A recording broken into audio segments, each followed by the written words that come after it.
Hi all, I hope you're well.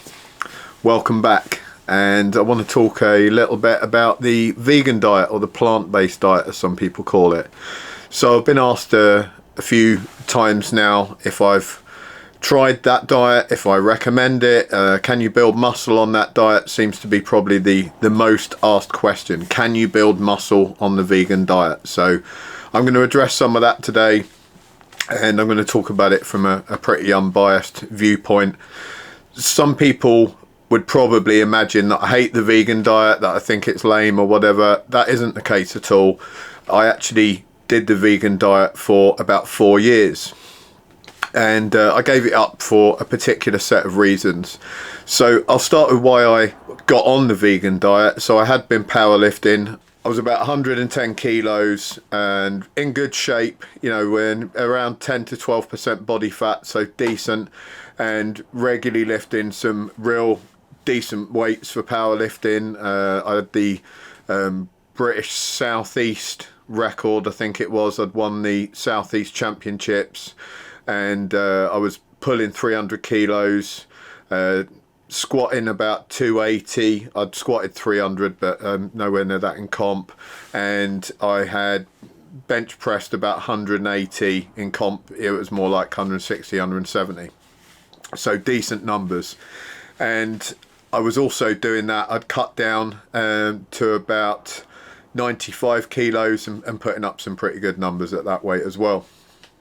So anyway, I had watched some documentaries, and these particular documentaries were on abattoirs and the sort of abuse that was going on between the abattoir workers and the animals, and I was absolutely disgusted. I love animals. I got a little dog, and even though I do a lot of shooting, I've done a lot of hunting before, I wasn't the kind of hunter that, you know, was like smearing my face in blood and all that kind of thing. I was, every time I culled a rabbit, you know, if I was doing animal control on a farm or something like that where you had to get the numbers down, you know, it kind of hurt me a little bit inside. I'm not ashamed to admit that. And I really didn't, I did it, but it wasn't something I took great joy in. I really enjoy shooting, but I didn't enjoy shooting sort of harmless things, even though they were a crop menace and whatever. So I understand, you know, conservation wise, even, that those numbers have to be controlled, because if you let those numbers of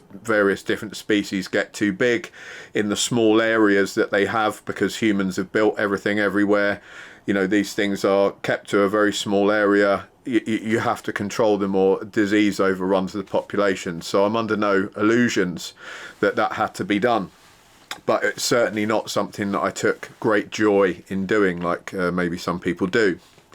And I'm not knocking them for that, you know, that's just my personal preference. So I saw these videos, I was horrified, and it just made me reconsider what I was doing. You know, I was contributing to the stuff that was going on in these abattoirs, and I really didn't feel good about that. And I wasn't in a financial position to eat meat that hadn't come from those sort of places. So if I could have eaten everything I shot, that would have been, you know, something I would have certainly considered. But at the time I was living in a town, you know, I wasn't getting as much shooting done as I would maybe have liked to, so that wasn't really a possibility. And also I had to consider, you know, that I was, you know, feeding other people as well. I had a family to consider. So my choice in that was that I would personally stop eating meat. I was also very interested, because I've always been interested in nutrition. I used to do a lot of nutrition for other athletes and stuff, including for myself, obviously.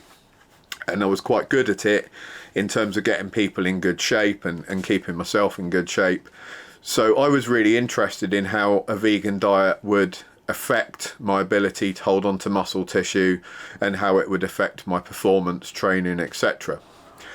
So I switched over, and I'm pretty hard line on stuff, you know. I'm very disciplined when I want to be, and that meant, you know, I really switched over. I didn't sort of dabble around. I went from being, you know, a full-on meat eater one day to being full-on vegan the next. And I should add to that, I lived in Brighton, so that might seem like a weird sort of thing to throw in there, but the fact was that Brighton is like the vegan capital of the UK, and it was very easy to swap over to being a vegan in that place because all the cafes were vegan. You know, everywhere you went there was vegan food available. If you went to supermarkets, they had huge plant-based sections. Everything was focused on veganism, so it wasn't a difficult thing for me. Now, this is where we get to some of the problems I have with the vegan diet. So firstly, if you want to eat enough protein on a vegan diet, firstly, let's understand what protein is. So protein is a collection of amino acids, multiple amino acids, all in one group. And having all those amino acids on your plate at once is basically a full and complete protein. Okay, so when you eat those foods that contain all those amino acids, your body is able to harvest the complete protein from that and utilize that for things like growing muscle. If you eat a plate of food or food within a couple of hours, say, that hasn't got all those amino acids available, that's an incomplete protein. So it's still classed as a protein, but it's incomplete. That means that when you eat it, your body will then scavenge protein or amino acid chains from itself. So it will catabolize itself in order to supply the remaining amino acids so it can make a complete protein. So in that case, you're kind of tearing down to build. And that's not a bad thing necessarily. You know, it doesn't mean it's unhealthy for you or anything like that. I'm not saying it's that people shouldn't do that, but if your aim is to build or sustain quite a significant muscle mass, or you're a strength athlete, and that's something very important to you, then it's going to be important to consume complete proteins every time you eat, because you don't want to be tearing down to rebuild. You want to be building up and building up. You want to be going upwards in terms of muscle mass, lean mass. So that meant that most plant-based foods are not complete proteins. That's one of the downsides of a vegan diet. There are a few things that are complete proteins that we'll get onto in a minute, but if you're, strictly whole foods and plant-based, 99% of the stuff that you're going to find is not a complete protein. It hasn't got the full amino acid chain there. So what you have to do is combine, and that can start getting quite technical in that you have to start looking at the components that you're about to eat, and you have to mix those components together, so you come up with like a salad of components of food that contain varying amounts of these amino acids, so that when you eat them all, that they're all forming a complete protein in the body. So there's that. That is more work than just eating some meat or eating, some whey protein, milk-based protein or something like that. And it also means that you're consuming quite a large volume of plant-based food. So just in terms of the volume I would have to eat, the meals were quite large. And at the time I was consuming about 3,600 calories a day, because I had quite a large muscle mass to take care of. So I was doing a lot of work, it's high maintenance calories, high muscle mass. So I was consuming a decent amount of calories. It's not crazy, but it's certainly above what most people would be consuming. And that actually became quite difficult to get that amount of calories with the right amount of protein, just in terms of what I could physically eat. So I also began subbing quite a lot of the protein values out in the meals for like a vegan protein shake, which I don't think is ideal. Protein shakes are very quickly in and out of the body, and they are a supplement. They're a very useful supplement. I love them for post-workout, and I love them for mixing in with a bit of porridge or something like that, but I don't love them as a kind of meal replacement for multiple meals. So I was then buying all this stuff, making all these salads. I also had quite a lot of time on my hands because of the working pattern I had back then, and I had quite a lot of spare cash because I didn't have huge financial responsibilities, so I was able to buy quite expensive foods from organic vegan supermarkets and spend the time making these great big salads up that had all the right constituents to give me these complete protein meals. Now, with the best will in the world, that itself is out of the capability of a lot of people, because a lot of people don't have huge amounts of time.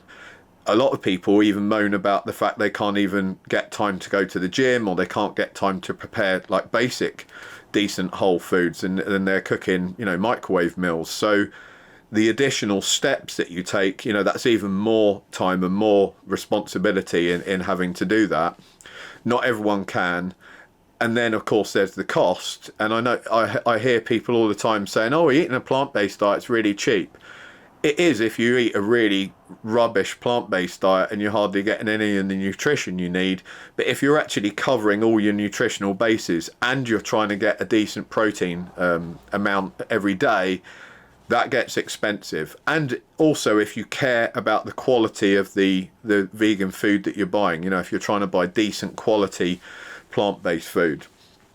So this is probably where people get the idea that you can be vegan quite cheap, because I met a lot of people that were vegan that were eating frozen veggie burgers, chips, and you know, the vegan ready meals, lasagna, you know, vegan lasagnas and things like that, which are comparatively cheap. It's just like anything else, you know, the companies are pushing people towards all that convenience junk food.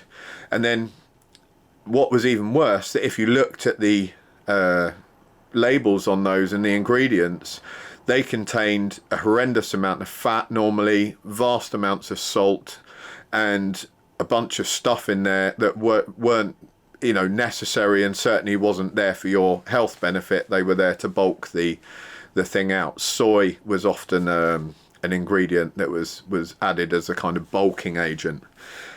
And my issue with that is that you're basically a vegan junk foodie. You know, that's no different to someone that's just eating burgers and chips and pies every night, whether it's got meat in or whether it's got plant-based stuff in it.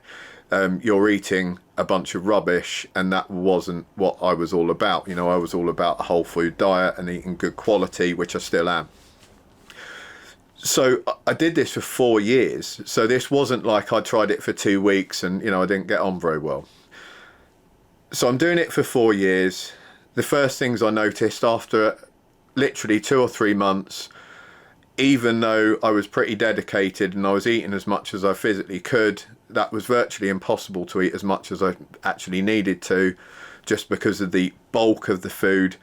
I was getting very bloated because processing all that fiber is not ideal. You know, your stomach isn't meant to have these huge bulks of plant protein, matter in it constantly, you know, and I was having to consume quite huge amounts to get the protein profile that I needed. So I always had like a really bloated stomach. It was quite uncomfortable. I certainly didn't feel this sort of light vegan feeling that they describe. Oh, you know, I get up in the morning and I'm like floating out of bed and I feel so light since I gave up meat. I didn't have that at all. And the vegans that I did see that were talking about that were eating very small amounts of food, and they were very small framed people. You know, they were very skinny, thin people. They weren't strength athletes. They weren't competing in any competitions that needed them to hold a deal of muscle tissue. So that wasn't you know, what I was after at all. I needed to hold on to muscle tissue. And if you look at the amount of vegan athletes out there, it's minuscule. There are quite a lot of vegan athletes maybe in like the long distance running thing, and maybe cycling and stuff like that, the long distance events. But, you know, the amount of strength athletes that are vegan, you can probably count on one hand throughout the world. You know, there's just not a lot of them. And the ones arguably that are holding on to huge amounts of muscle mass are probably getting assisted in other ways other than their vegan diet. Anyway, I digress. So that went on. I persevered because I was really keen. You know, I didn't want to give up. I'd started on this road and I wanted to see it through, and I was unable to sustain the muscle mass that I had. I was getting smaller and weaker. By probably a year had gone by, I was nowhere near the weights that I was lifting previously. I'd also sustained a couple of injuries that I believe, with hindsight, were injuries where I just was trying to push myself too hard, and I just didn't have the strength and the muscle mass to carry it through, basically. So I was getting wear and tear injuries. Gradually over time, I decreased my training, and I started getting into fight training instead, because I just couldn't compete on the strength arena anymore on the vegan diet. So I moved into fight training, got a bit into MMA and kickboxing and boxing and whatever, and I was doing a bit of that. And of course, being a lot leaner in that was actually a benefit, so that wasn't a problem. Carried on the vegan diet, but in the end I wasn't happy doing that. I wanted to go back into the lifting field. That was what I was good at, and that was what I enjoyed. And so after 4 years I stopped being vegan, because I don't believe it's possible, without being chemically assisted, to eat a full-on vegan diet and to sustain anywhere near the type of muscle mass that I needed to sustain to do well in the events that I wanted to do. And even for my personal lifting, I like to maintain a good deal of strength, and I like to be able to lift some decent weights in the gym, and I don't believe that I could do that on a vegan diet either. And I've yet to meet anyone that can. I've heard of people on the internet talking about it, but I haven't personally come across anyone that's demonstrated, that they're very strong and they're on a strict vegan diet. So those are the reasons I gave it up. And one of the issues I kind of take with the vegan lifestyle choice is that it promotes this kind of zealot-like behavior, that I was quite happy to be vegan and to leave everyone else the hell alone. That's my choice. I'm going to do vegan diet for whatever amount of time, maybe the rest of my life. I don't need to be lecturing people about that. But it kind of bugs me that people make that choice themselves, and then they take it upon themselves to scream and shout at everyone else about what they're doing and what they're eating. Nothing right. If you believe in the vegan diet, put some videos out, talk about how good it is, let people find out for themselves. And I got a few people, like my mum, for example, eats pretty much a heavily plant-based diet, not completely. A lot of that was because she had watched me and asked questions about it, and she just slowly started eating less and less meat. And I had a couple of friends do the same, but I certainly didn't give them any lectures. I just let them ask questions, answered their questions, and gradually they either enjoyed it and moved over to that side, or they didn't. And I think that's the way to, if you truly believe, that something's good, then just show people how good it is. And most people are intelligent enough, they'll cotton on and start doing it themselves. And why isn't there a glut of vegans out there that are demonstrating how super strong they are and what great physiques they've got? Well, that isn't happening, because that is incredibly difficult on a vegan diet. I wouldn't say it's impossible. I'm sure there are people out there with great genetics that have put on, muscle, and they've done really, really hard work, but it is much harder work than eating a standard diet with some animal proteins in it. So moving on to the proteins again, there are a couple of proteins in the vegan diet that arguably are complete proteins, and a couple of corn is one that people sort of bandy about as being a complete protein. The big problem with that is that it's heavily processed, so we're back to this sort of processed food things again. Most of the corn-based products have got a whole bunch of junk in there, and I don't believe they're particularly good for you, just based on the fact that they put all these additives in it. It's always got a ton of salt in there, or sugars, or whatever else to make it palatable. And then Soy is another one. Soy I've got some issues with, especially as a male, because soy actually contains phytoestrogens, which are like mimics for estrogen, which will cause estrogenic like effects in the body if you're consuming huge amounts of it. So if you're thinking, oh great, well I'll turn vegan, I'll limit the amount of actual plant matter I eat by just eating, you know, blocks of soy as a sort of meat replacement, I would be very wary of that as well, because that's quite likely to have some estrogenic side effects. And I don't think it's enough to, you know, make you grow breasts or anything like that, but it's certainly not leaning towards high testosterone output and muscle mass, let's put it that way. It's leaning towards quite a soft looking physique, I believe. So I'm certainly a little wary about that. Then there are other things people talk about, you know, legumes and stuff like that. Yes, there are some complete proteins there, but they involve a lot of work in terms of, again, turning them into a full-on meal.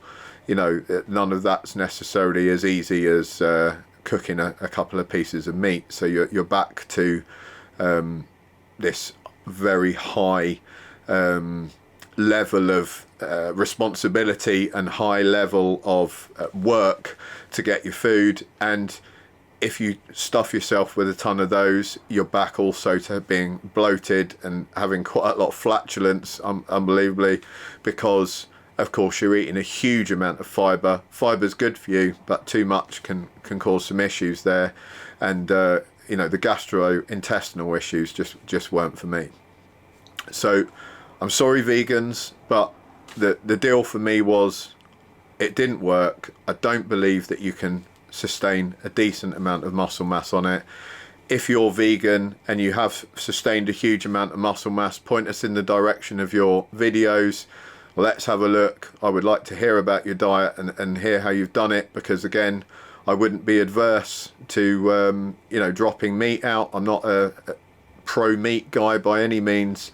I'm just a pro lifestyle guy, and my lifestyle is, you know, I like to be strong, I like to retain some muscle mass. So if you've got suggestions on that, I'm open to any opinions. Thanks a lot for listening. I hope that helps a little bit with some people's decision making, or people that are thinking about switching over. At least it gives you some food for thought. Take care, have a great one.